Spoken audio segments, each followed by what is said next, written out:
चातुर्य तुझी ही धडाडी, आकाश पाठीवरी झेपवेडी, मनातील स्वप्ने साकार करता तुझ्यातील स्वत्वास येते उभारी. तुझे चांदण्यांचे आकाश हळवे तू पेलून धरतेस क्षितिजा सभाळी. तुझे चंद्र तारे उजळती मनाना तू सावित्री होतेस. आकाश पेलताना, आकाश पेलताना, आकाश पेलताना, आकाश पेलताना.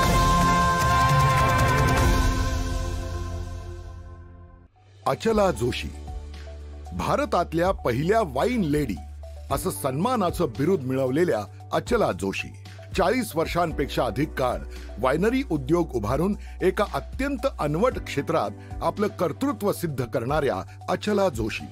महाराष्ट्रातलं अतिशय आदरणीय असं डॉक्टर फडके यांचं कुटुंब म्हणजे अचला ताईंचं माहेर. लेखन, सामाजिक बांधिलकीच्या जाणीवेतून सतत कार्यरत असणं, कलासक्त मन, समाजातल्या वंचित घटकांबद्दल अंतःकरणापासूनची तळमळ वाटणं, हे सगळं अचला ताईंना वारसा हक्कानंच मिळालं जणू. श्रद्धानंद महिला आश्रमाचं मोठं कार्य उभं करण्यात अचला ताईंचं फार मोठं योगदान आहे. आश्रम नावाचं घर, चंद्रमेजे अलांछन अशी पुस्तकंही त्यांनी लिहिली आहे. मुंबई मराठी साहित्य संघ, प्राध्यापक नर फाटक ट्रस्ट, मराठी विज्ञान परिषद अशा अनेक मान्यवर संस्थांच्या विविध पदांवर त्या वेळोवेळी कार्यरत होत्या आहेत. 1983 मध्ये अचला जोशी यांना उत्कृष्ट महिला उद्योजिकेसाठीचा पुरस्कार राष्ट्रपतींच्या हस्ते मिळाला. 2002 मध्ये त्यांना स्पेनचा उत्कृष्ट दर्जा आणि नवीन तंत्रज्ञानासाठीचा आर्च ऑफ युरोप हा पुरस्कार मिळाला आहे. असे असंख्य पुरस्कार अचला ताईंना मिळाले तेव्हा त्या पुरस्कारांचा सन्मान वाढला असंच म्हणायला हवं. अचला ताई एक व्यावसायिक म्हणूनच नव्हे तर एक सामाजिक कार्यकर्त्या म्हणून, लेखिका म्हणून आणि एक जिव्हाळ्याचं माणूस म्हणून आम्हाला तुमचा अभिमान वाटतो. तुम्हाला खूप प्रेम आणि उदंड शुभेच्छा. नमस्कार. आकाश पेलताना ह्या कार्यक्रमात मी अरुंधती भालेराव आपल्या सगळ्यांचं सहृदय सहर्ष मनपूर्वक स्वागत करते. मंडळी, आकाश पेलताना हा कार्यक्रम म्हणजे उद्योग क्षेत्रात स्वतःच्या कर्तृत्वानं वेगळी भरारी घेणाऱ्या, वेगळं अस्तित्व निर्माण करणाऱ्या अनेक मैत्रिणींशी आम्ही केलेला मुक्त संवाद. मंडळी, स्त्री म्हणजे सृजनाची शक्ती, स्त्री म्हणजे मानवी जातीचं अस्तित्व, स्त्री म्हणजे सृष्टीची निर्मिती, निर्माती. असं म्हणतात की जिथे स्त्रीची पूजा होते, नारीची पूजा होते, तिथे देवाचं अस्तित्व असतं. आणि म्हणूनच चंडिका, लक्ष्मी, सरस्वती, गौरी या सगळ्यांचं पूजन करणं म्हणजे तिच्या स्त्रीच्या विविध भूमिकांचं पूजन करणं असं म्हणतात. आकाशात भरारी घेताना जितकी ऊर्जा लागते किंवा ते जितकं महत्त्वाचं, तितकीच महत्त्वाची गोष्ट म्हणजे ती भरारी आणि त्या भरारीला रीत असणं देखील अत्यंत महत्त्वाचं असं आहे. चाकोरीबद्ध आयुष्य जगताना तो मार्ग सोडून वेगळं आयुष्य जगणाऱ्या, स्वतःचं वेगळं अस्तित्व निर्माण करणाऱ्या अनेक मैत्रिणी आपल्या अवतीभोवती आहेत. अगदी पूर्वीच्या काळापासून सुद्धा अनेक मैत्रिणींनी कलेच्या आणि विविध क्षेत्रातून समाजाकडे बघण्याचा एक वेगळा दृष्टिकोन दिला. स्त्री जसं घर सांभाळते तसंच पुरुषाची मक्तेदारी असणारं क्षेत्र सुद्धा ती काबीज करू शकते. आणि त्याचं उदाहरण म्हणजे आज ज्यांच्याशी मी मुक्त संवाद साधणार आहे त्या वाईन लेडी अचला जोशी. अचलाताई, तुमचं मनपूर्वक स्वागत. धन्यवाद. मंडळी, उद्योग हा उद्योग असतो, त्यात स्त्री किंवा पुरुष असा काही भेद नसतो. परंतु पुरुषांची मक्तेदारी असणारं जे क्षेत्र आहे त्याच्यामध्ये छेद देत एक स्त्री जेव्हा उभी राहते आणि 52 वर्ष राष्ट्रीय आणि आंतरराष्ट्रीय स्तरावर स्वतःची वेगळी ओळख वाईन लेडी म्हणून निर्माण करणाऱ्या आणि राज्यातल्या पहिल्या वाईन लेडी अचला जोशी यांच्याशी आज आपण गप्पा करणार आहोत. अचला ताई, खूप छान वाटतंय तुम्हाला भेटून आणि मलाही छान वाटतंय. तुम्ही हो. तितक्याच अजूनही गप्पा मारायला. खूप प्रामाणिकपणे आणि पारदर्शीपणे आपला व्यवसाय करत आहात. तर मला एक सांगा की वाईन हे असं पेय आहे असं म्हणतात की जे राजेशाही पेय आहे, हां, असं म्हटलं जातं की अगदी मधुर संगीत, डीम लाईट, ठराविक ग्लास, मोजकं आणि शांततेत बसून पिण्याचं पेय आहे. तुमची ही चव पहिल्यांदा अशी ठराविकपणे चाखल्या गेली का? आणि वाईन तयार करावी ही गोष्ट तुमच्या मनामध्ये कधी निर्माण झाली? ती वाईन जेव्हा मी घेतली पहिल्यांदा, काय झालं होतं, मी माझ्या आंतरराष्ट्रीय आपली जी प्रदर्शनं जातात परदेशात, त्याच्या भारताची जे एक पॅव्हिलियन असतो, तर त्याची मी व्यवस्थापक म्हणून मला पाठवलं जायचं परदेशी. त्याचं व्यवस्थापन करायला. व्यवस्थापन करायला, कारण तिथे तो माहोल सगळा जमवायचा असतो इथनं जाऊन. तर त्या ठिकाणी वेगवेगळे रिसेप्शन्स होतात वेगवेगळ्या देशांची, आणि ते त्यावेळी त्यांची वाईन मोठ्या मोठ्या आनंदाने सादर करतात. तिथे गेल्यावर आम्हाला सेटअप तिथला असा असतो की आपल्या देशाचं जे तिथले ॲम्बॅसेडर्स असतात ते तिथले होस्ट असतात. अच्छा. आणि तिथली स्त्री जी असते ऑर्गनायझर, तर ती तिथली ही असते, म्हणजे त्यांच्याबरोबर तिला बोलावणं असतं किंवा जाते, तिला इन्व्हाइट केलेलं असतं तिला. हां. तर त्यावेळी ब्रीफिंग देताना आम्हाला सर्वांनाच, म्हणजे जी टीम होती 4-5 लोकांची, त्यांना ॲम्बॅसेडर म्हणाले की ज्या देशात आपण जातो तिथे वेगवेगळे पॅव्हिलियन्स असतात, म्हणजे एकच देश तिथे नसतो. तर ते जे लोक आपली खासियत म्हणून देतील ती आपण स्वीकारायची. मग मला नको, मी हे घेत नाही, मला आवडत नाही, असं बोलायचं नाही, घ्यायची. तर ह्याच्यावर काय झालं होतं की तिकडे आमचं सगळं सामान आलं, लावायला लागलो आम्ही पॅव्हिलियन. त्याचं काम तिकडे पॅव्हिलियन उभारण्याचं चालू होतं. चार्ल्स ले म्हणून आर्किटेक्ट होता त्याचं. तर एकदम तो आरडाओरडा करत होता. मी बसले होते बाजूला, मी काही लक्ष दिलं नाही आधी. तर तो म्हणाला, मिसेस जोशी काय करू आता मी? म्हटलं काय झालं, आपले पडदेच आले नाहीत. तर म्हणाला, पडद्याला मोठ्या मोठ्या गॅप्स ठेवले आहेत, आता आपला पॅव्हिलियन 3 दिवसांनी आपलं उद्घाटन आहे, आपल्याला नाही जमणार. तर म्हटलं मी शिवते पडदे. तर तुम्ही पडदे शिवणार? म्हटलं हो, अडचण आहे आता ना, आपल्याला पडद्याशिवाय अडणार आहे. तुम्ही तर म्हणता 3 दिवसांनी आपल्याला उद्घाटन नाही करता येत, मी इथे व्यवस्थापनाल, मी पडदे शिवते. तर म्हणाले की मग काय? म्हटलं मी आत्ताच पॅव्हिलियनला चक्कर मारली, खादी ग्रामोद्योगाचा एक मोठा स्टॉल आहे तिकडे, त्यातलं खादीचं वापरायचं आहे आपल्याला पडद्यांसाठी. त्यात अनेक शेड्स आहेत, त्या तुम्ही सिलेक्ट करा आणि ते मला द्या. मी इथे आत्ता मशीन्सच्या स्टॉलमध्ये गेले होते, उषा कंपनीचं एक मशीन तिकडे मला दिसलं, मोटराईज दिसलं. मला शिवता येतं, फक्त मी कापणार नाही, कारण ते जड कापड आणि त्या जाड कातऱ्या त्यांच्या, मला कापून द्या मापाचं, बाकी माझी जबाबदारी शिवून द्यायची एवढी आहे ती मी करेन. तर त्यांनी ते, म्हणजे त्यांना विश्वासच बसत नव्हता, पण त्यांनी काढलं, ते शेड घेतली, कापलं, आणि मी दुपारच्या आत ते 6 पडदे करून दिले, त्यांना शिवून दिले. त्याचं एक मोठं कमोशन झालं की ते पडदे शिवतायत, सगळ्या पॅव्हिलियनचे लोक यायचे वगैरे, ते झालं. मग त्या दिवशी 4:30ला झालं, मी सरळ बाहेर निघून गेले, म्हटलं आता जरा हे करावी म्हणून. तेवढ्यात एक मोठं जाड असं पाकिट माझ्या नावे आलं होतं. ते हेड ऑफ द पॅव्हिलियन जे होते तिथे, प्रेसिडेंट ऑफ पॅव्हिलियन सगळे, तर ट्रेड फेअर ऑथॉरिटीचे, तर त्यांच्याकडनं ते पत्र आलं होतं की तुमचा या याने तुम्ही आत्मसन्मान बाजूला ठेवून हे जे काम तुम्ही कन्स्ट्रक्टिव्ह केलं त्याचा तुमचा सत्कार करण्यासाठी आज पिरॅमिड हॉटेलमध्ये 7 वाजता आम्ही तुमची आणि तुमच्या संचाची वाट बघतोय. ते आदल्या दिवशीच उद्घाटन झालं होतं, लगेच बक्षीस मिळालं. आणि ते पिरॅमिड, म्हणजे पिरॅमिडच्या आकाराचं 6 मजली शँडेलियर होतं तिथे, आणि त्याचे असे जे गोल होते तिथे प्रत्येक ठिकाणी असं गॅलरीज होत्या, आणि तिथे त्या देशाचं, वेगवेगळ्या देशांचं फूड सर्व केलं जायचं, रेस्टॉरंट होतं ते. तर आमचं ते म्हणाले 2 दिवसापूर्वीच तुम्ही आलायत, तर अमेरिकन फूड तुम्हाला म्हणून अमेरिकन पॅव्हिलियनला आपण जाऊ. तिथे गेलो आम्ही. आता पहिल्यांदा एकदम येते ती वाईन येते, वेलकम ड्रिंक म्हणून येतं वाईन. तर तशी ती आली तर ग्लासमध्ये अशी थोडी हिंकळत अशी वाईन येत होती, चमचमत होती अशी पारदर्शक अगदी क्रिस्टल सारखी गुलाबी रंगाची, म्हणजे रेड वाईन होती ती. तर गुलबक्षी रंगाची अशी वाईन येताना पण अशी नखऱ्यात आली ना, तर त्यांनी ती हातात देताना मला अशी दिली, घेऊन टेबलवर ठेवली. नजर ठरत नव्हती त्याच्यावरती, म्हणजे कोणी घेऊ नको म्हटलं असं तरी मी घेतली असती, इतकी ती छान दिसत होती. तर ती मग मी जेव्हा घेतली, म्हणजे सगळ्यांनी चिअर्स वगैरे केल्यावर, तेव्हा त्याचा एक पहिल्यांदा वाईन टेस्टिंग, म्हणजे पहिल्यांदा नाकाची डोळ्याचं असतं, चमक आहे की नाही त्यात, ट्रान्सपरन्सी, तर हे सगळं कळलं मला. आणि मग स्वाद त्याचा कसा आहे, वास मग जिभेवर थोडी ठेवायची, नीट जाते की नाही बघायचं वगैरे, ते सगळं ते जमत गेलं. आणि फार आवडली ती वाईन तिला मला.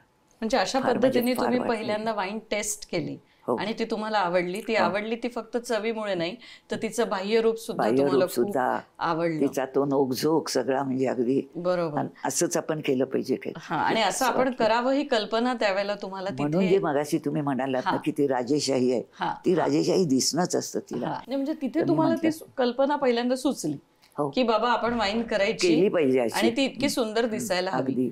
मग जेव्हा तुम्ही पहिल्यांदा वाईन केली, अगदी पहिल्यांदा, तो अनुभव आम्हाला शेअर करा. आणि तिचा प्रयोग तुम्ही पहिल्यांदा कुणावर केला? बरं सांगते. माझा भाऊ डॉक्टर आहे, तर मी आले अमेरिकेतून, ती वाईन जणू माझ्या बरोबरच आली सावलीसारखी. म्हटलं आता ही आपल्याला छळणार आहे. तर मी आईला भेटायला गेले, तर ती म्हणाली, अगं कोणाकडनं तरी काल द्राक्ष आली आहेत आणि आम्हाला कोणालाच ती आवडली नाही, तशी आंबट तुरट आहेत द्राक्ष, तर तुला सगळी फळं आवडतात, तू घेऊन बघ, आवडली तर सगळी घेऊन जा घरी. म्हटलं एक दाखव मला. तर तिने प्लेटमधनं आमच्या माणसाने आणली ती धुतलेलं एक द्राक्ष. मी तोंडात घातलं, तो व्हिनस ॲरोमा जो त्यातला आला, संबंध तोंड भरून गेलं त्यांनी द्राक्षाच्या त्या स्वादाने, वासाने. तर म्हटलं तिला, मी म्हटलं अगं खायची द्राक्ष नाहीच आहेत, ही वाईनची द्राक्ष आहेत. तर ती म्हणाली, मग आम्ही काय करणार त्याचं?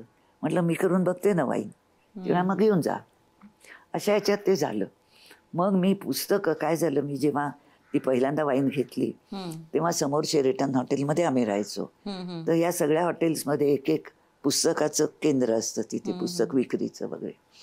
तर तिथे मी गेले, तिथे होता तो, काही मदत करू का? म्हटलं हो, मला वाईनवरची पुस्तकं काढून दाखवा. तेव्हा सेक्शन आहे संबंध, तिकडेच या तुम्ही. मग त्यातली वाईन करायची कशी, ती घ्यायची कशी, त्याचं परीक्षण करायचं कसं, ती टिकायची म्हणून काय करायचं, सगळे आस्पेक्ट असलेली मी पुस्तकं नुसती घेत गेले तिकडे. ती माझी एक सवय, मला काही आवडलं की मी पुस्तकं गोळा करते त्याची. ते वाईनच्या बाबतीत झालं. आणि रात्री मी त्यापासून वाईन करायची कशी हे पुस्तक वाचलं, ते इलस्ट्रेशन्स वगैरे, पण बेसिकली मला कळलं त्यातनं. आणि म्हटलं आता आपल्याला किल्ली मिळालेली आहे, आता आपण करून पाहिजे ती. आणि इथे आईने मला ते दिलेलंच होतं, तर एका हातात ते पुस्तक, एका हातात द्राक्ष, असं मी सुरुवात केली. ती क्रश करायची असतात आणि देठं काढायची असतात त्याची. तर ही जी पहिली वाईन तुम्ही तयार केली, नॅचरल वाईन, तिचा पहिला प्रयोग अगदी थोडक्यात सांगा की पहिला प्रयोग कोणावर केला आणि ज्या क्षणी ती निर्मिती झाली त्यावेळेला काय वाटलं तुम्हाला? निर्मिती ही एका क्षणात होत नाही वाईनची, तो एक प्रोसेस असते आणि तो प्रत्येक ठिकाणी तसं तसं तसं होत गेलं की शेवटी ती क्लिअर व्हायचंच बाकी असतं. जेव्हा वाईन क्लिअर होते तेव्हा ती वाईन चांगली झालेली असते, नाहीतर त्याच्यात गढूळपणा राहतो. तर माझं मी बघत होते झरझर, आधी सगळंच ते गुलाबी दिसत होतं, कारण रस होता. तो रस जसा बसायला लागला खाली तसा अल्कोहोल तयार होत होता, तर तो वरनं असा पारदर्शक होत वरती दोन हेच झाले ते वरती. तर माझा भाऊ आला होता त्या दिवशी, एक दिवशी त्याने पाहिलं, कार्बोहायड्रेट्स असे झाले. काय ग हे म्हणाला. म्हटलं अरे मी वाईन तुझ्याच पेशंटने म्हटलं द्राक्ष दिली होती तुमच्याकडे, ती वाईनची निघाली म्हणून मी करून बघितली. तेव्हा दाखव ना मग मला, आता झाली का वाईन? म्हटलं झाली असं वाटतंय, कारण वरनं क्लिअर झालेली आहे.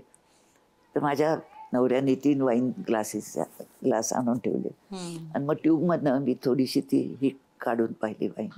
ती बाहेर येताना सरसर सरसर येताना वास दरवळला त्याचा. अच्छा. म्हणजे ॲरोमा ज्याला म्हणतात, जो वाईन नाकाशी घेतल्यावर येतो तो पसरला होता तिथे ॲरोमा. आणि मग ती घेतली, ती 3 ग्लासात मी एवढी एवढी ओतली. तर ती त्यांनी पहिल्यांदा, ते परदेशी वगैरे गेलं की ह्या गोष्टी कळतात, त्यांनी पाहिली आणि तो म्हणाला चांगला आहे, ॲरोमाचं चांगला आहे, याचा चव बघितली पाहिजे आता म्हणून. तर त्यांनी पाहिली. मला धडधडत होतं त्या दिवशी. मी ती बघितली नाही, ठेवली होती, वास आलेला कळला होता, पण नर्वस होते मी. तर ते घेतल्यावर थोड्या वेळाने ती तोंडात गोड व्हायला लागते आणि मग तोंडा वाह छान झाली हा वाईन. तिथे निर्मिती झाली. तिथे ती निर्मिती झालेली, त्याची परीक्षा पण झाली. म्हणजे 2 पावलं पुढे गेलो आपण. आता वाईन तयार झाली, तिला पावती मिळाली. ह्या वाईनला आपण बाजारपेठेत आणावं किंवा बाजारात आणावं, तिचा व्यवसाय करावा, हे कसं सुरू केलं आणि कसं तुम्हाला हे जाणवलं की हे करायला पाहिजे? नाही, पहिली गोष्ट सांगते, वाईन चांगली झाली यात मी अर्ध जिंकले होते. आता ती आपल्या मित्रमंडळींना द्यावीत. परत त्यावेळी काय, त्या द्राक्षे एवढीशी पाठवली होती, त्यात 3 लिटर वाईन झाली त्याची. 3 लिटर वाईन किती लोकांना देणार काय. पण मी एक केलं की आमचे शेजार पाजारी खूप असतं, दार उघडच असतं आमचं, त्यामुळे ते येणारे, काय चाललंय ग वाईन, अरे वा कधी होणार इथं आहे. म्हटलं 5 आठवडे लागतील कमीत कमी. मग आम्ही पण येऊन म्हणणं बघू वगैरे असे सगळं. ते म्हणजे त्या सोसायटीत आमच्या न्यूजच झाली होती, ती बातमीच झाली होती. तर यायचे लोक बघायचे ते. आता हे झाल्यावर एकदा कास्क उघडला होता, मग मी ते काढून बाटल्यातनं भरलं. टोमॅटो सॉसच्या रिकाम्या बाटल्या ज्या घरात होत्या त्या धुतल्या, चांगल्या स्टरलाइज केल्या आणि त्याच्यात वाईन भरली. तर ते केलं आणि मी त्या माझ्या मित्रमंडळींना दिली. मी म्हटलं ही तुम्हाला मी देते, तुम्ही एकटे घेऊ नका, जेव्हा तुमच्या घरी पार्टी असेल तेव्हा, कारण तुम्ही मी केले म्हणजे तुम्ही चांगलीच म्हणणार त्याला. पण इतरांचं मत त्याबाबत काय आहे हे बघायचं आहे. तर अगदी 4 माणसं तुमच्याकडे आली तरी बघा, वाईन म्हणजे कोणी कॉमेंट करणारच करणार त्याच्यावरती, कारण ते काही भाजीपोळी नसते. तर तसं जे व्हायला लागलं, त्या ऑर्डरीच यायला लागल्या. त्यांना अशा 12 बाटल्या हव्यात, त्यांना 8 बाटल्या हव्यात. घरातच सुरुवात झाली, घरातच सुरुवातच झाली. पण एक सारखं मनात होतं की आपल्या ह्याच्या क्षेत्रात ह्याच्या पुढे जायचं असलं तर त्याला लायसन्स लागतो. कारण ही वाईन म्हणजे अल्कोहोल आहे, तो खऱ्या अर्थी दारू नाही आहे, ती वेगळी आहे. म्हणजे मला स्पष्ट करा असं वाटतं, ती सेल्फ जनरेटेड अल्कोहोल, त्यातला अल्कोहोल स्वतः निर्माण झालेला असतो त्यातनं.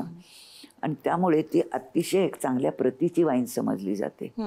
आणि ती व्यवस्थित स्टेप बाय स्टेप ती जर केली तर चांगली होऊ शकते, मला कळलं होतं आता. पण एवढीशी वाईन आता ती त्यांच्या ऑर्डरी ज्या आल्या तेवढी मला काही देता येत नव्हती. मी मग त्याच द्राक्ष ज्यांनी पाठवली होती त्यांना लिहिलं, म्हटलं मला जरा जास्त पाठवाल का. त्याने 40 किलो पाठवली द्राक्ष. मला वाटलं बापरे, आता हे कसं आपल्याला जमणार. काही नाही, म्हणजे आमची कामवाली जी बाई असते तिला म्हटलं मदतीला मला 4 बायका. दुसऱ्या दिवशी झाली. माझी मुलं सगळीजण डिस्टेम करतायत घरात, मजा घरातले सगळेजण वाईनच्या मागे लागले. आणि पण तो काळ असा होता, म्हणजे आता 52 वर्षांपूर्वी एका महिलेनी ह्या क्षेत्रात यावं हे जरा थोडं ऑफबीट होतं, ऑड होतं. त्यावेळेला तुम्हाला कुठेतरी धाकधूक होती का की मी हे काय करते आणि मला समाजाचा कसा स्वीकार करेल, अशी कुठली भावना उद्योग करताना स्त्री पुरुष असं नसलं तरी तुमच्या मनात आली का? धाकधूक आली नाही. पण नियमानुसार आपल्या हातनं होडेल ना, आपल्याला झेपेल ना, ते मात्र मला वाटत होतं. मग मी त्याबाबतही चौकशी केली की लायसन्स त्याचा घ्यावा लागतो. तो लायसन्स 5 वर्षासाठी 5,000 रुपयात लायसन्स तेव्हा मिळत होता. आता वर्षाला आम्हाला किती, म्हणजे लाखो रुपयाचा लायसन्स असतो असा तो. पण 52 वर्षापूर्वी वाईन ही एक्साईज डिपार्टमेंटमध्ये माहीत नव्हती काय येते. तर मी म्हणजे गेले. बरं, आपण काय होतं, आपण अशा करत करत कुठे जातो. बरोबर. समाजकार्यात वेगळं असतं परत ते. आता बिझनेस अँड परत वाईनचा आहे, आणि वाईन म्हणजे दारू. बरोबर. हे वाईन म्हणजे दारू नाही हे सांगायला माझे म्हणजे अनेक वर्ष गेली. तर तर त्या याच्यात मी सुरू तर केली होती आणि मी लक्ष नाही दिलं कोणाकडे. त्यांना काय वाटतं ते वाटून दे. घरच्यांना मात्र विचारलं मी. माझ्या सासूबाई, आई, त्या वडील होत्या घरात, त्यांच्या विरुद्ध आपण काही करायचं पण त्यांनी तर करायचं, पण त्यांना कन्व्हिन्स करून सहकार्य करायचं. केलं सगळ्यांनी. माझी आई म्हणाली की मग मी त्यांची सभाच बोलवली घरी. म्हटलं असं असं आहे तर तुम्हाला काय वाटतं. माझ्या सासूबाई म्हणाल्या कर ग, तुला आवड आहे ना, कर तू. माझी आई म्हणाली अगं पण काय आहे तुझं, तुझे विषय काय होते, लँग्वेजेस, त्याच्यात काम कर ना, तू वाईनमध्ये कुठे शिरतेस. तर माझा भाऊ होताच त्यात, तो म्हणाला हे बघ तू वाईन निषिद्ध मानतेस का, आईला विचारलं. ती म्हणे नाही. तेव्हा तू परदेशी बाबांबरोबर जातेस, तिथे तू वाईन घेतेस हे आम्हाला उघडपणे सांगतेस, म्हणजे वाईन तुला आवडते, ती घ्यावीशी वाटते, हे खरं आहे ना. ती म्हणाली वाईन चांगली, मी कुठे वाईन वाईट आहे म्हणते, पण तो उद्योगीने करायचा का हा माझा प्रश्न आहे. तिला कोण सांगणार, कोण शिकवणार, कोण तिला वाईन कशी करायची ते. कारण इथे वायनरीज कुठे आहेत, नव्हतीच तेव्हा वायनरी कुठची. एक गोलकोंडाची होती हैदराबादला व्हायची, पण ती आम्ही पाहिली. म्हणजे ठीक आहे, ती वाईन म्हणजे या क्षेत्रात तुम्ही एकमेव तेव्हा होता असं म्हणायला हरकत म्हणजे घरोघर कोणी करत असेल तर मी कसं म्हणून नाही. पण तुम्ही या घरच्या व्यवसायाला बाहेर नेलं आणि त्याला एक बाजारपेठ मिळवून द्यायला पण सुरुवात केली. मग राष्ट्रीय स्तरावर तुमची वाईन हळूहळू प्रसिद्ध व्हायला लागली, पण मग आंतरराष्ट्रीय स्तरावरही तुम्ही पोहोचलात. ती झेप कशी घेतली मग. नाही, मी आंतरराष्ट्रीय स्तरावर पोहोचले नाही. पण कुठल्या तरी देशात कशी पोहोचले, तिथले लोक इथे. आता ख्रिश्चन बर्नार्ड जेव्हा पहिले हार्ट ट्रान्सप्लांटचे सर्जन जगदविख्यात झाले होते, ते अशोक बिर्लांचे तिथे अमेरिकेला ते जायचे, त्यांचे स्नेही झाले होते. त्यांनी त्यांना इथे त्यांचा सत्कार करायसाठी बोलावलं होतं. आणि ओबेरॉय हॉटेलमध्ये त्यांनी ते खालचं त्यांचं जे पिकॉक रूम आहे, 200-250 माणसांची सिट डाऊन जेवण होतं, तिथे त्यांना बोलावलं होतं सत्कार करायला. मग सगळे जे नावाजलेली माणसं, हुजू म्हणतात तशी मुंबईतली सगळी होती तिथे आलेली. तर त्यांनी त्यावेळी माझी वाईन सिलेक्ट केली होती. अरे वा. आणि बिर्ला फॅमिली घेत नाहीत दारू, म्हणजे कुठच्याच यात, म्हणजे ओळखीने मी सांगते, खरंच नाही घेते. तर पण बाहेर गेल्यावरती, म्हणजे घरात घेत नाहीत, पण बाहेर गेल्यावर ते स्वतः घेतलं नाही तरी ते ऑफर करतात. त्या एवढ्या मोठ्या कार्यक्रमात माझी वाईन जेव्हा सिलेक्ट झाली तर तेव्हा मला ऑर्डर आली आणि सांगितलं ख्रिश्चन बर्नार्डची पार्टी अमक्या दिवशी आहे. मी लगेच त्याला एक नेक्स्ट असं लेबल लावलं, to welcome doctor Christiaan Barnard असं ती वाईन. तर म्हणजे तो नट्टापट्टा एक झाला वाईनचा. आणि त्या दिवशी मलाही बोलावलं होतं त्या याला, तर प्रत्येक टेबलवर माझी वाईन होती. किती छान. आणि एक वाईन सर्व होत होती परत, आणि ती टेबलवरची लेबल्ड वाईन होती ना, तीही केलेली. तर ख्रिश्चन बर्नार्ड म्हणाले ह्याच्या 3 बाटल्या मला विकत द्याल का. त्याने बिर्लांना विचारलं. तेवढे विकत फुकट ते नंतर बघू, पण कशाला हव्यात तुम्हाला, आम्ही 30 बाटल्या देतो. तिला नाही काय नाही म्हणाले, मला माझ्या बॅगेतनं घालून त्या न्यायच्या आहेत, आणि मी जरी झालो तरी मला वजनाचा हा असतोच एम्बार्गो. तर 3 बाटल्या मी घेऊन तिकडे दाखवणार आहे की ही बघा इंडियन वाईन म्हणून. आता हे त्यांचा एक चांगुलपणा असेल, तोंड देखलं बोलणं असेल, त्या स्तरावरती माणसं करतात.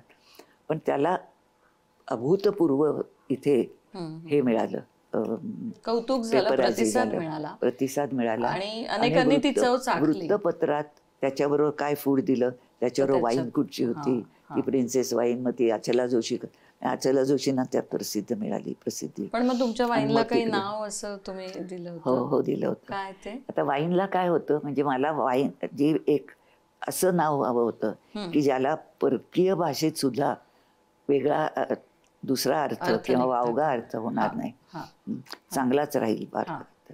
तर ती आम्ही पुष्कळ हे पाहिलं, आणि मग प्रिन्सेस असं नाव मी ठरवलं तिला. कारण ती शी केम लाईक प्रिन्सेस तुम्ही, यु नो. ती आली तेव्हा मगाशी तुम्ही म्हणाल राजेशाही आली, ते राजेशाही नाव द्यायचं. तर ते प्रिन्सेस वाईन असं, म्हणजे तुमची वाईन ही प्रिन्सेस वाईन या नावाने पहिल्यांदा त्या मोठ्या पार्टीत सगळ्यांच्या ओळखीची झाली, आणि नंतर ती तिथून वेगवेगळ्या देशांमध्ये कोणी कोणी मागवून घेतली असं म्हणायला. नाही, आपण देश नको म्हणाल, मी देश म्हणजे राष्ट्र स्तरावर नाहीये. माझी वाईन पाठवतात. हो, नाही वाईन पाठवली जाते. एक कंपनी आहे, त्याने माझ्या 200 केसेस वाईनच्या मागवल्या अच्छा, होत्या, पण त्या त्यांनी दिल्या, म्हणजे मी पाठवल्या. बरं. माझा तो उद्योग झाला असं त्यांनी नाही तो झालं. बाजारपेठ मिळवून आणि दिला असं म्हणायला ती मला नव्हे, स्वतःला मिळवली स्वतःला त्यांनी मिळवून याच्यासाठी. दिला. हा, हा. पण मी त्यांना सांगितलं की मी जास्त मोठ्या प्रमाणात नाही देऊ शकत, कारण त्यांचं सॅम्पल जे असतं तेच एक कंटेनर असतं. कंटेनर म्हणजे 900 डबे त्यात वाईनचे. मी म्हटलं पहिली वाईन मी देईन त्यांना, आणि त्यांची एकदम जी मोठी वाईन order. चाखण्यासाठीच 900 कंटेनर 900 हे लागतात. त्यांचं मोठी ऑर्डर आपल्याला नाही झेपायची. पण मग आता हा घरातनं सुरू झालेला व्यवसाय त्याला आणखीन मोठं स्वरूप यायला लागलं, एक वेगळं रूप यायला लागलं. मग तुम्ही स्वतःची फॅक्टरी वगैरे असं काहीतरी सुरू केलं का? करायलाच हवं होतं ना. करायला हवं. घरात मी केली ती 15 बाटल्या, बरोबर. मग जागा हवी होती. आणि वाईनचा लायसन्स जेव्हा मी पाहिला, लायसन्सची आवश्यक नियम काय काय पाहिजे, तर ही तुम्हाला वाईन एका इंडस्ट्रियल एरियातच करायला पाहिजे, बरं. आणि ती स्वतंत्र तुमचा युनिट असलं युनिट पाहिजे असलं त्याचं. पाहिजे, हां, अशी अट होती. आता त्या काळात सुद्धा जागा महाग होत्या. हो. त्या काळाने आज हास्यास्पद आहे ती. हां. 700 स्क्वेअर फूटची जागा जी मला मिळाली, 700 600 स्क्वेअर फूट, तेवढीच मला परवडत होती. हा, ती 24,000ला होती तेव्हा. त्या काळी. तेव्हा मी नोकरी करत होते थोडे अच्छा. दिवस. हां, त्याचे काय नवरा म्हणायचं तुझे तेवढेसे पैसे तुझे तुला ठेव. ते 10-12 हजार जमले होते काहीतरी. तर मी माझ्या भावाला म्हटलं मला जरा तू उसने देशील का? तो म्हणाला कशाला तुला उसने हवेत, किती हवेत? 12. तो म्हणाला कशाला हवेत? म्हटलं अरे ते 24,000च आहे, माझ्याकडे 12,000 आहेत. तर तो म्हणाला की असं करू, मी तुला 12,000 घे म्हटलं, तर मी तुला ओळखतो, तू घेणार नाहीस, मानणार नाहीस, आणि परत करायची तुला घाई होईल. तू मला पार्टनरशिप दे. अच्छा, जोपर्यंत तुझी वाईन तोट्यात जाते तोपर्यंत मी तुझा पार्टनर. किती छान. एकदा फायदा तुला व्हायला लागला की तुझा तो मी काही त्यात करणार नाही घेऊन. किती मोठं पाठ. तेव्हा ते 12,000ही तुझे होतील, अनेक वाईन आहे तुझी होईल. तर त्यामुळे मग ते पाठबळ राहिलं. बरं, आईला त्यांनी विचारून तिलाही तयार केली होती. मग मी लायसन्स घ्यायला गेले. तर प्रत्येक ठिकाणी ना एक काहीतरी नाट्यच होत गेलं. एखादा अनुभव सांगा ना आम्हाला तो. बरं, 2 सांगते. एक सांगते. बरं. पहिल्यांदा गेले, बरं कुठे जायचं, तर एकदम कमिशनर की खालपासून वरपर्यंत गेलं पाहिजे हे डोक्यातच नाही. कारण वडिलांचा एक वावर जो होता आमच्या घरात सगळा, वडिलांचे मामा श्रीपाद कृष्ण कोल्हटकर होते, म्हणजे साहित्यिक बघायलाच नको. त्यानंतर गोलचे पार्टनर सुमत मुळगावकर जे टाटाचे टेल्कोचे अध्यक्ष झाले पुढे, ते. तर अशी माणसं घरात ये जा असायची त्यांची. जे मधले टप्पे तुमचे बाजूला झाले आणि तुम्ही डायरेक्ट आयुक्तांपर्यंत गेले नाहीत, म्हणजे ते बरोबर नव्हतं, पण मी गेले तिकडे. अज्ञान होतं माझं. तर तिथे गेले, तर मी म्हटलं सर मी तुमच्यासाठी एक काहीतरी परवानगी मागायला आले. ते म्हणाले काय परवानगी हवी आहे? तर मी म्हटलं मी घरी ना एक प्रयोग म्हणून तिकडून आल्यावर वाईन करून पाहिली, आणि ती सगळे त्याचे जे नियम होते त्याला धरून झाली, आणि खूप छान झाले वाईन. तर मला वाटतं की ह्याच्यात मिसळ न करता, काही काही लोक ॲब्सोल्यूट अल्कोहोल घालतात, मग काय पाण्याची सुद्धा वाईन होऊ शकते त्याची. तर ते न होता त्याच्या मर्जीनुसार झालेली जी वाईन आहे ती सुप्रीम अल्कोहोल असतो तो. तर तसेच त्याच्याची सवय आपल्या लोकांना द्यावी, ती त्यांनी घ्यावी चांगली म्हणून. आणि मी किंमतही कमी ठेवणार आहे त्याची. ते म्हणाले ते किमतीचं वगैरे पुढे येईल, पण तुम्ही कोणाशी बोलताय आता?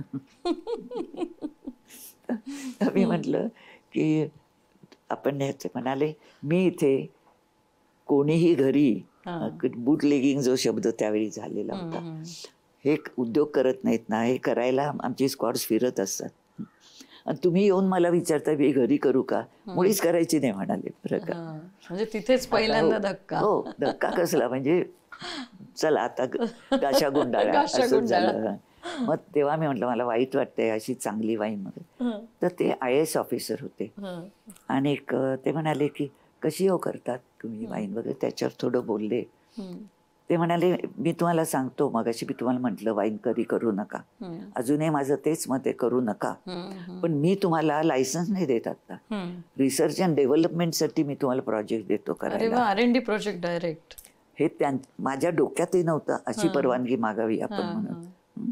त्याच माणसाने सांगितलं की रिसर्च अँड डेव्हलपमेंटमध्ये म्हणून मी तुम्हाला प्रोजेक्ट घरी करायला देतो. एक आहे तुमच्याकडे खोली आहे का जी आमच्या वाईन स्टोरेजसाठी राहील. म्हटलं किती वाईन करायचे तुम्हाला. म्हटलं प्रायोगिक ह्याच्यावरती एक 200 लिटर करता येईल का. आता 200 लिटर का नाही, 500 का नाही, हे काहीच नाही. तोंडाला आलं ते 200 लिटर बोलले. ते म्हणाले ठीक आहे 200 लिटर करा तुम्ही, पण वेगळी खोली द्याल ना. वेगळं म्हटलं दिन एक ठेवीन. सगळं मान्य केलं. ते म्हणाले मग थांबा आता तुम्ही लेटर घेऊनच जा, नाही तर आपण या 10 दिवसांनी या 15 दिवसांनी महिन्याभरात कळेल, आम्ही विचार करून कळवू. भानगडच नाही. त्यांनी टायपिस्ट बोलावली त्यांची स्टेनो आणि तिला डिक्टेशनच दिलं की ही या तर याच्यावरती यांना परवानगी द्यायची आहे. कारण ते म्हणाले सीझन आहे तुमचा द्राक्षाचा, तुम्ही मगाशी म्हणालात की हा सीझन आहे, मग तो जायच्या पूर्वी तुम्हालाही करता आली म्हणजे दुसरा मार्ग तुमच्यासाठी मोकळा झाला. आणि 200 लिटर आणि एनकरेज पण केलं त्याने तुम्हाला, की जो माणूस मला सांगतो तुमचा सीझन आहे, मी ऐकलं तुमचं, तो जायच्या आत करा तुम्ही. म्हणजे बाहेर तुम्ही आणि म्हणून मग तुम्ही बाहेर पण स्वतःची फॅक्टरी सुरू केली, जिथे उद्योग क्षेत्रातली माणसं वेगवेगळ्या कंपनीज टाकतात किंवा फॅक्टरी असते त्या ठिकाणी. तर या निमित्ताने रोजगार पण मिळाला असेल ना अनेकांना काम करायला. फार पुढचं मोठं आहे हे, मी फार लहान आहे त्या मानाने. तर त्या 1-4 बायका मिळून मी सुरू केलं. मग तिथे मला एक चंचू प्रवेश म्हणतात तसा मिळाला. आता लायसन्स घ्यायचा तर तिथे दयामाया नव्हती काही, त्याच्या ज्या अटी आहेत त्या मान्य व्हायलाच हव्या. तर त्या मिनिस्टरच्या खाली म्हणजे प्रोहिबिशन्स मिनिस्टरकडे गेले. आता कमिशनर तिथे राहिले, ते कायदा बघणार, हे कृती बघणार. तर त्यांच्याकडे आल्यावर ते म्हणाले की तुम्हाला वेगळी जागा घ्यावी लागेल आणि ती इंडस्ट्रियल एरियात घ्यावी लागेल. यांनी मला 200 लिटर घरी दिली, पण लायसन्स जो हवा त्याच्यासाठी जागा वेगळी हवी. ती मी मगाशी म्हटलं तसं की 24,000ची एक 600 स्क्वेअर फूट जागा घेतली, ती केली. ती मग ख्रिश्चन बर्नार्ड वगैरे ते झालं सगळं, म्हणजे नावलौकिक झालाच होता माझा तेव्हा. तर त्यामुळे थोडा आत्मविश्वास आला. तर ते जे 6 युनिट्स असतात 7 त्यांच्याकडे, त्यांची नो ऑब्जेक्शन सर्टिफिकेट म्हणजे ना हरकत प्रमाणपत्र घ्यावी लागतात की या एरियात ह्या ठिकाणी तुम्हाला या जागी वाईन करायला आमचं ना हरकत प्रमाण आहे, म्हणजे हरकत नाही आमची. असं ते सगळे खेपा घालत केल्या. आणि मग शेवटी वसंतदादा पाटील तेव्हा आपले चीफ मिनिस्टर होते, ते होम मिनिस्टर त्यांच्याकडे होते. आता हे होम मिनिस्ट्रीचं जातं गृह विभाग, तर ते त्यांच्याकडे होतं. खातं घेतलं होतं त्यांनी मागून. तर तिथे त्यानुसार त्यांच्याकडे गेली फाईल माझी आणि त्यांच्याकडनं प्रोजेक्ट मान्य आहे, जागा अमान्य आहे. म्हणजे जागा मी तिथे जवळच मिळाली, तिथे सेंचुरी बाजारच्या मागच्या बाजूला घेतली होती. आता 100 लिटर वाईन करायला मी कुठे मुंबईच्या बाहेर कुठे जाणार आणि कसं ते परवडणार, कोण मदतीला येणार तिथे, कोण, सगळाच प्रॉब्लेम होता. तर त्या 7 लोकांनी ते दिलं प्रमाणपत्र. आणि अशा प्रकारे मग नाही मग मी गेले तर ते दादा होते अत्यंत मृदू पण ताठर. ताई तुम्हाला मी सांगतो, तुम्ही अशा करत असाल असं मला म्हणायचं नाही, पण अशा घटना घडतात. तर तुम्ही ही नियमानुसार करायचं म्हणताय, तर नियमानुसार तुम्हाला बाहेरच जाऊन करायला लागेल. तर म्हणलं मी थोड्या प्रमाणावर करते. आपण बसलो या खोली एवढी पण माझी खोली नाहीये, किती वाईन होणार, तर इतकी थोडी वाईन असल्यावर द्याल का परवानगी. ते म्हणाले तत्वाचा प्रश्न आहे. इंदिराजींचा 21 कलमी जो हा आलेला आहे त्यात alcohol cannot be manufacture inside of greater Bombay किंवा ग्रेटर स्टेट. ते बाहेर जाऊन करा ना तुम्ही. आपण म्हटलं मी 100-150 वाईन लिटर करून बाहेरच, मला प्रयोगाला पण नाही जाता यायचं. ते म्हणाले मग काय करणार मी. म्हटलं जागा लहान आहे तर लहान द्याल. अहो जागा आज लहान आहे ताई, पण उद्या तुम्ही मोठी घेऊ शकाल आणि एकदा आम्ही लायसन्स देऊन बसल्यावर आम्ही काही करू शकणार नाही तुम्हाला. तर ते झालं. म्हटलं पण दादासाहेब माझे एक 5-6 बायकां मी मिळून करतो. अहो आज 5-6 आहेत, तुम्हाला 50 बायका मिळायला 1 दिवस लागायचा नाही. ते झालं. म्हटलं मी ना क्वालिटी कॉन्शियस आहे, तर प्रत्येक द्राक्ष मी धुवून घेते, त्याच्यावर कचरा बसलेला असतो, हे असतं, त्यात लव जी वरती असते द्राक्षाच्या जे दिसते त्यात त्याचं कल्चर असतं, ते सांभाळून धुवायचं असतं सगळं. तर ते म्हणाले की आता तुम्ही वाईट मानू नका, पण सुरुवातीला सगळेच आमच्याकडे येतात ते क्वालिटी कॉन्शियस असतात. थोडे दिवस गेले की ते मनी कॉन्शियस होतात. परत त्यांचं सांभाळून, ताई तुमचं असं होईल असं मी म्हणत नाही, पण हा अनुभव मला आल्यामुळे मी कसा तुम्हाला लायसन्स देऊ. तर म्हटलं खरंच आहे, मला आता तुम्ही जे सांगितलं त्या अडचणी पटतायतच मला. यात हे म्हणजे काही प्रतिवाद होऊच शकत नाही. पण म्हटलं की तुमचे जे 7 आहेत ना, 7 विभाग जे आहेत त्या प्रत्येक चढत्या क्रमाने प्रत्येकाने मला नो ऑब्जेक्शन सर्टिफिकेट दिलं करायला वाईन, आणि म्हणून मी तुमच्यापर्यंत ॲप्लिकेशन घेऊन आले. तर तेवढं तुम्ही एक करा. हा, त्यांनी मला विचारलं की मी तुम्हाला काय मदत करू शकू. तर म्हटलं आता मला मदत होऊ शकणार नाही, पण तुम्ही ही जर मदत केली तर माझ्या नंतर येणाऱ्या कोणाला असा त्रास नको व्हायला. तर जेव्हा तुम्ही लायसन्सचा फॉर्म देता तेव्हाच लिहा वरती. तर ते म्हणाले ताई तुम्ही म्हणालात मी तुम्हाला काही करून देणार, मदत करू शकणार नाही. त्यांना नक्की वाटत होतं की मी म्हणेन मग मुंबई बाहेर जागा मिळवून द्याल का. ते मला करायचं, मला माझ्या हिमतीवर जागा घेता आली असते. तर ते म्हणाले की मी तुम्ही जी मागणी केली ती मी नक्की करतो, पण ह्यात मला कळलं आहे की माझ्याच लोकांनी तुमच्या पुढे अडथळे निर्माण करून ठेवले होते. पहिल्याच यांनी सांगितलं असं नाही करतायत मुंबईत. तर मी म्हटलं अहो मग मी टोमॅटो केचप करायला लागले असते, काहीतरी दुसरं केलं असतं पण काहीतरी. ते म्हणाले नाही आता वाईनच करा, पण एक तुम्हाला सांगतो तुम्हाला बिझनेस काही कळत नाही.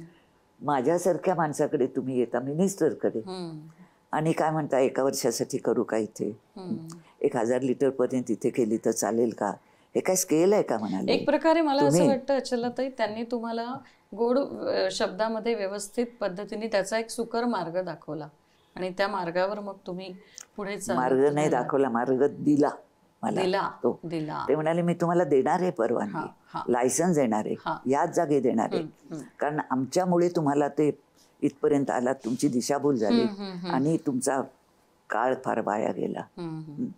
तर मी तुम्हाला 5 वर्षासाठी, तुम्ही 1 वर्षासाठी लायसन्स मागता.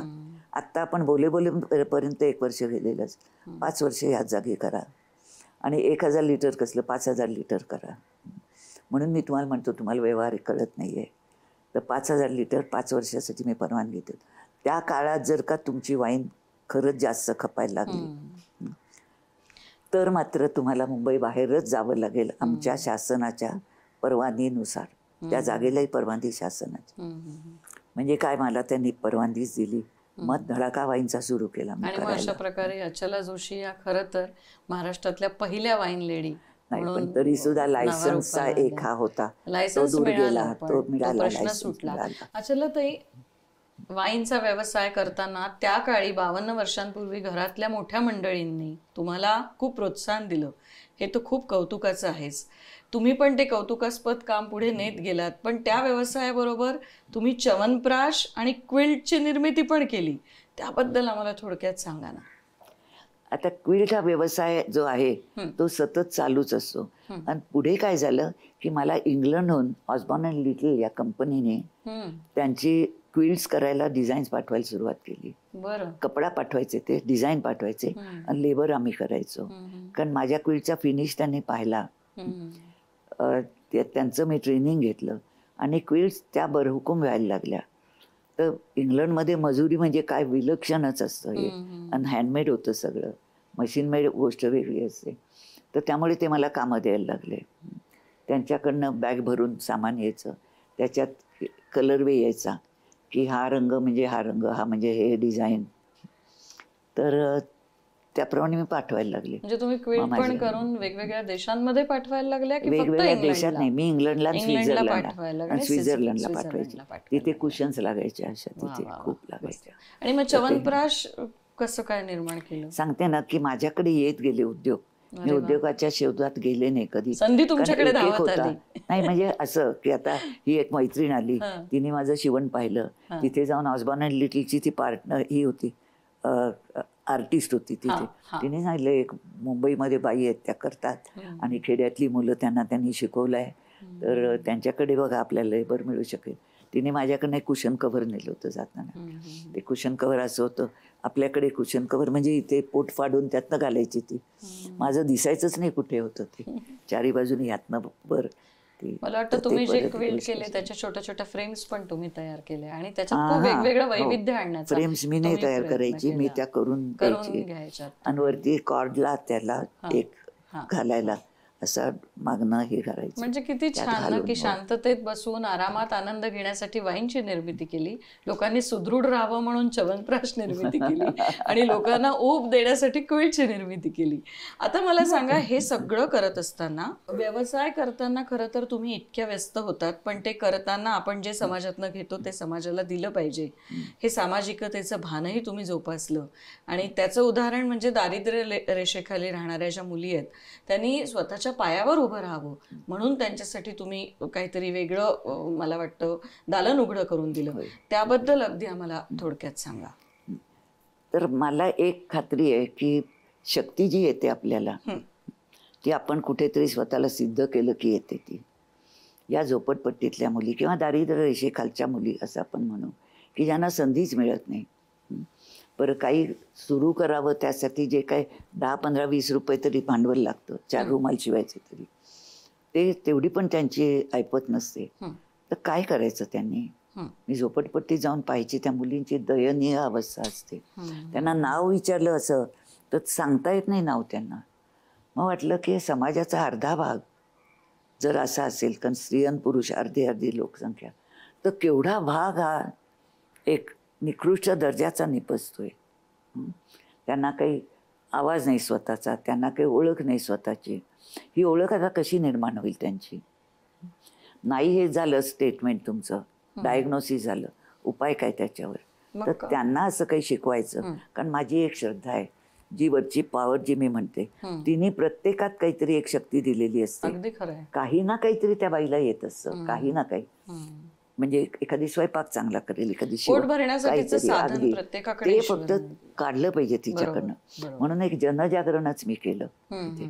आणि त्यात जे 1, 2, 4 प्रयोग दाखवले, त्यात तुम्ही स्त्री आहात हे तुम्हाला करता येईल.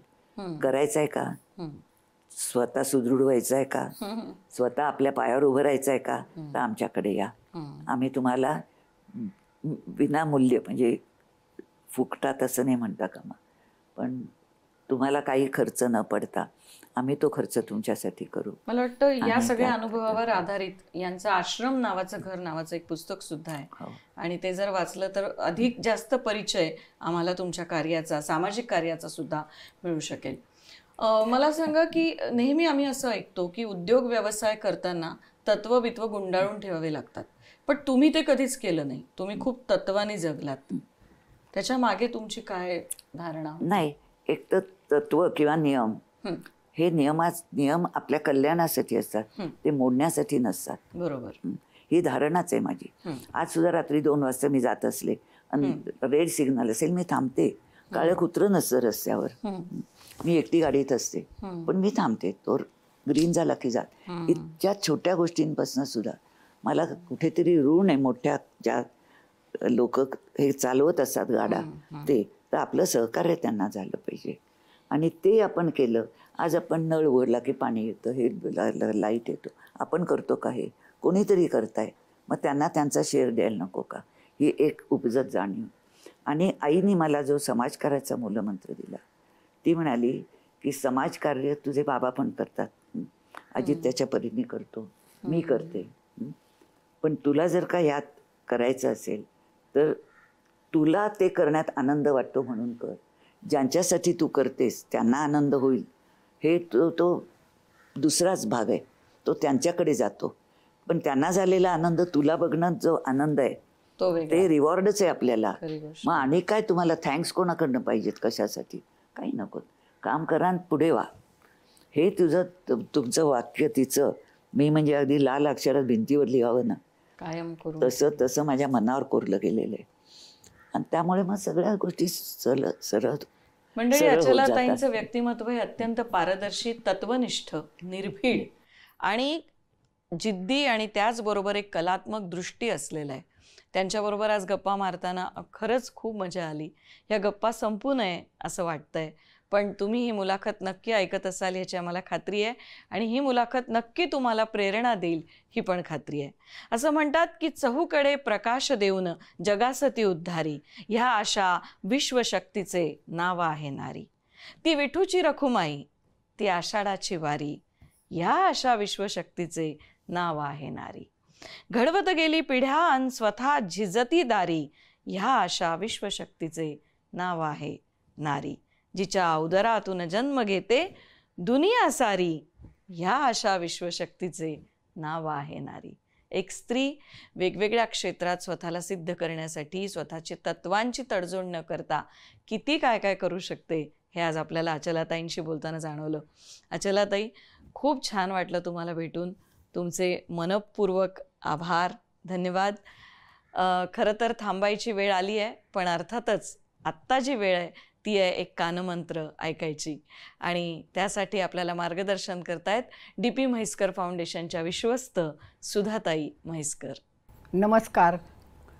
कुठल्याही गोष्टीचे वाढ करायची असेल, डेव्हलपमेंट करायची असेल तर त्यासाठी वेळ सांभाळणं हे अत्यंत महत्त्वाचं आहे. आणि आपल्याकडे अशी म्हण आहे, time is the essence of life.